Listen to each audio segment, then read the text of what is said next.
Hello students, good morning all of you. जैसा कि पिछले ऑडियो में मैंने आपको क्लास 9th का वो जो फर्स्ट चैप्टर है द फन दे हैड उसकी सामान्य जानकारी दी थी, तो आज हम उसके बारे में और डिटेल जानकारी लेते हैं, आगे की जानकारी लेते हैं। जैसा कि हमने कल पढ़ा था उसमें कि किस तरह से हमारी जो फ्यूचर स्कूल्स होंगी, फ्यूचर स्कूल्स, उसके बारे में आपको बताया गया था और एक डायग्राम बताया गया था जिसमें बताया गया था लर्निंग थ्रू कंप्यूटर्स। पहले तो आप लोग अपनी बुक जो है वो खोल के रखें इस वीडियो के साथ में और उसको भी देखते रहें, उसके साथ साथ काम करेंगे।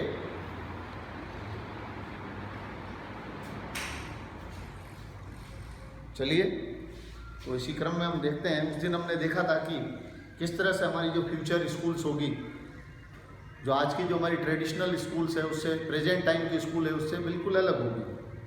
लर्निंग थ्रू कंप्यूटर्स होगा, वर्चुअल क्लासरूम होगी, कंप्यूटराइज्ड होगी पूरी, रोबोटिक टीचर होंगे एंड मूविंग ई टेक्स्ट, यानी आपकी जो बुक अभी जो हम पढ़ रहे हैं, परंपरागत जो हमारी वर्तमान में जो बुक चलती है उससे हटकर एक मूविंग ई बुक होगी जिसमें जिसे आप टेलीविज़न कंप्यूटर स्क्रीन पर देख सकते हैं, उसके पेज भी आप आगे बढ़ा सकते हैं, सारी व्यवस्थाएं उसके अंदर। तो आइए, उससे पहले, आगे बढ़ने से पहले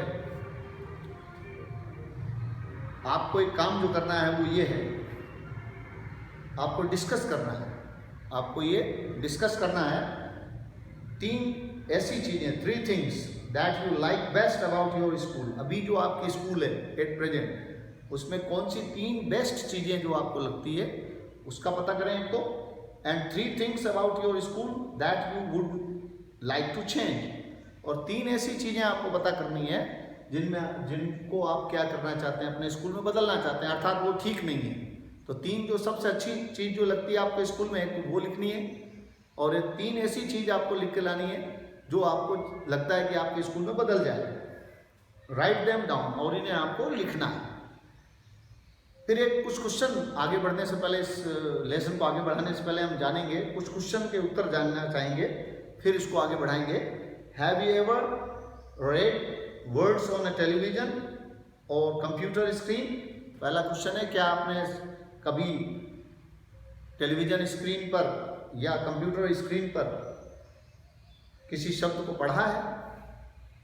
can you imagine a time when all books will be on computers?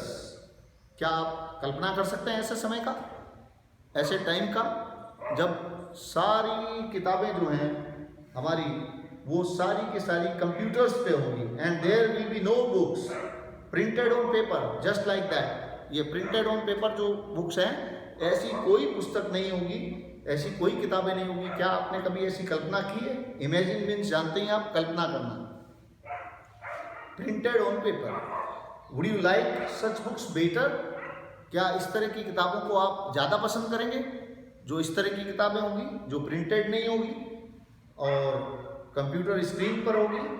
तो इसी सारी बातों को, इन प्रश्नों का उत्तर ढूंढने के लिए आइए हम चलते हैं आगे। जैसा कि पूर्व में लास्ट वीडियो में मैंने आपको बताया था कि किस तरह से हमारी जो प्रेजेंट टाइम की स्कूल है और जो फ्यूचर की जो स्कूल है उनके बीच में कंपैरिजन यहाँ पर बताया जा रहा है।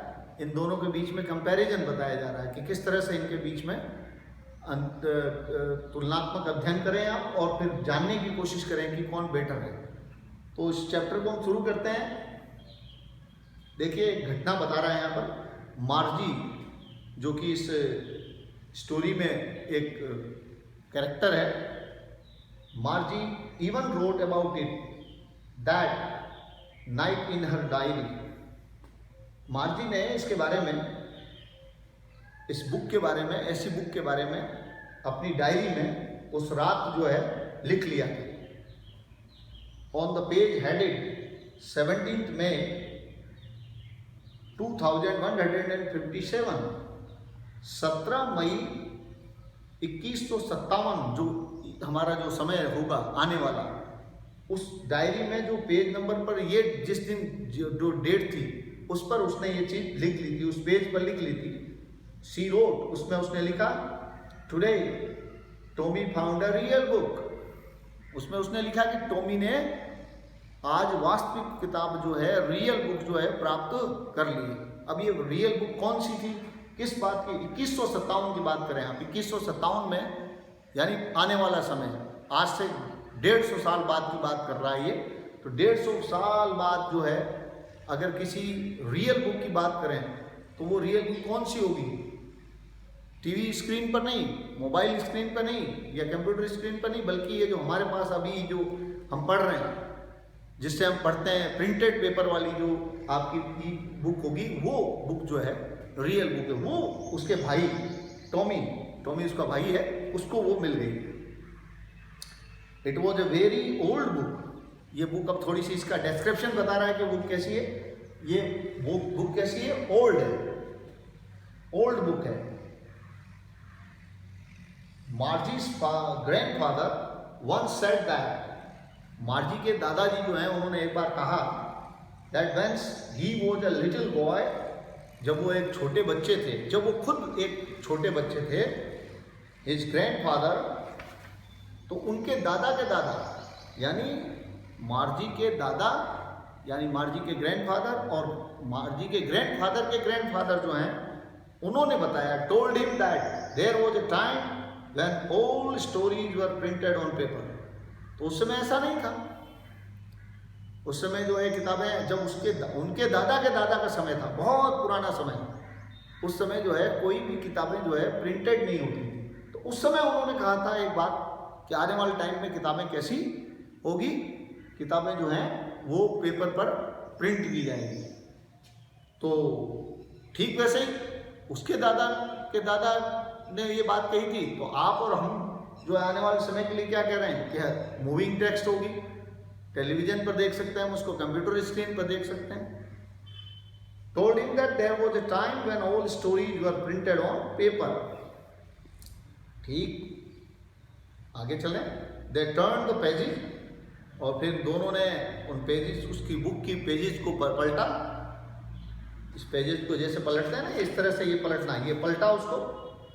विच वर येलो एंड क्रिंकली, और वो जो पेपर थे, पुरानी बुक थी, इसलिए वो पेपर जो है पीले पड़ गए थे और क्रिंकली भी हो गए थे, क्रिंकली विद मेनी फोल्ड्स और लाइंस, सिकुड़ जाना। जैसे आपने देखा होगा पुराने समय से पढ़ा हुआ पन्ना पीला पड़ जाता है और साथ में पन्ने उसके मुड़ जाते हैं, सिकुड़ जाते हैं। तो crinkly means with many folds और lines. And it was awfully funny to read words that stood still instead of moving। और बड़ा ही उन दोनों के लिए, मार्जी और टॉमी के लिए, उन वर्ड्स को, उस बुक में लिखे हुए जो वर्ड्स जो थे उनको पढ़ना awfully funny था, बहुत ही मज़ा आ रहा था उनको, बड़े ही भयानक रूप से मज़ा आ रहा था ये जान करके that stood still instead of moving, कि वो वर्ड जो थे, जैसे उनकी ई बुक में चलता है, ई बुक में जैसे वो वर्ड्स जो हैं मूव करते हैं, वैसा वो मूव नहीं कर रहे थे, बल्कि क्या थे, स्टैंड स्टिल थे, स्टैंड स्टिल। तो स्टूड स्टिल सेकंड फॉर्म है इसकी, stand still instead of moving the way they were suppose to on a screen. जैसा उनको एक स्क्रीन पर चलना चाहिए, आगे बढ़ना चाहिए, मूव करना चाहिए, गति करना चाहिए, वैसे वो वर्ड्स क्या नहीं कर रहे थे। जैसे यहाँ पर देखिए हम लिख रहे हैं तो ये स्टिल है, बिल्कुल रुका हुआ है, ठीक उसी तरह उस बुक में वो लेटर्स, वर्ड्स जो थे रुके हुए थे, you know. And then when they turn back to the page before, और फिर वे जब ही पुनः उस पेज को उन्होंने पलटा पीछे की तरफ, it had the same words on it, तो उस पर भी वैसे ही वर्ड्स लिखे हुए थे that it had when they read it the first time, बिल्कुल वैसे ही जैसा उन्होंने इसको पहली बार क्या किया था, पढ़ा। तो कुल मिला के अभी आज जो हमने देखा, आज के लिए इतना ही होगा कि किस तरह से हमारी जो ओल्ड बुक जो है, रियल बुक, जिसको हम रियल बुक कह रहे हैं, वो किस तरह से जो आज हम पढ़ रहे हैं, ये आने वाले समय के लोगों के लिए ये रियल बुक बन जाएगी। तो उस पर दोनों ने चर्चा की, उस पर डिस्कस किया दोनों भाई बहन ने, और उसकी कुछ विशेषताओं का यहाँ पर वर्णन किया, उनकी क्वालिटीज़ का वर्णन किया। जैसे उसके पन्ने पीले हो गए थे, क्रिंकली थे, उसमें वर्ड्स जो थे मूविंग नहीं थे, स्टैंड स्टिल थे, रुके हुए थे, बढ़ते नहीं थे, और जैसे फर्स्ट पेज पे लिखे थे वैसे ही सेकंड पेज पे लिखे हुए थे। इस तरह की कुछ विशेषताएं यहाँ पर हमने जानी। तो आज के लिए इतना बहुत है, बाकी हम कल देखेंगे। अगले हमारा जो नेक्स्ट वीडियो का जो टर्न आएगा क्लास का, तो सबसे पहले तो आप लोगों को पहले भी बता दिया, बुक आपके सामने रहनी चाहिए। इस सब चीज़ें जब हम पढ़ रहे हैं तो उसके दौरान आपके पास में एक बुक भी होनी चाहिए आपकी। जिन्होंने बुक्स नहीं ली है वो बुक्स ले लें, निःशुल्क पाठ्य पुस्तक आपको वितरित की जा रही है। और साथ में आपके पास में नोटबुक भी होनी चाहिए ताकि कोई भी चीज़ को नोट किया जा सके। अभी कुछ समय तक हमारा पढ़ाई का तरीका यही रहेगा, और आप अपनी सपोर्टिंग बुक एक्सीलेंट जल्दी से जल्दी मार्केट से परचेज कर लें, ताकि आपको घर बैठकर डिफ़िकल्ट वर्ड्स वगैरह हैं और भी कोई चीज़ है जानकारी लेनी है तो आप आराम से उस बुक से देख सकते हैं। Okay, that's all for the day. Thank you.